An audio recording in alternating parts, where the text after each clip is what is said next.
In this video, you'll learn how to build a database for company updates using Notion. This process will help you organize and manage your company's information effectively. Start by opening your web browser and navigating to, quote, notion.so. If you have an account, you may need to sign in. Look for the sign in button at the top right corner of the screen and enter your credentials. Once logged in, you will land on your Notion dashboard. Next, locate the template option, which can be found in the sidebar. Click on it to explore the available templates.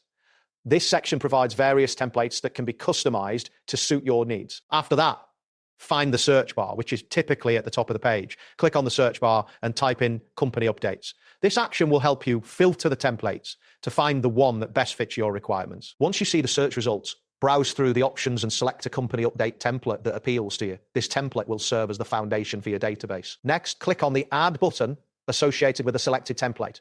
This will prompt Notion to add the template to your workspace.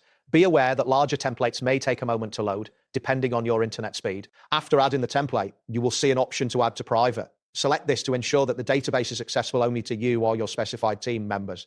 This step is crucial for maintaining confidentiality. Once you've added the template to your private space, you can click on See Templates to open and view the database layout. Take a moment to familiarize yourself with the structure and features available in this template. To manage your updates effectively, click on All to view all updates.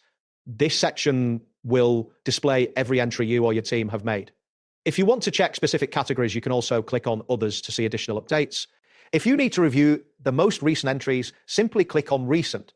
This will show you the latest updates made in the database, allowing you to stay informed about the most current information. Finally, you can click on Products to see all items being sold by your company. This feature will help you keep track of your offerings and updates related to them. That wraps up today's guide. Thanks for watching and catch you in the next tutorial.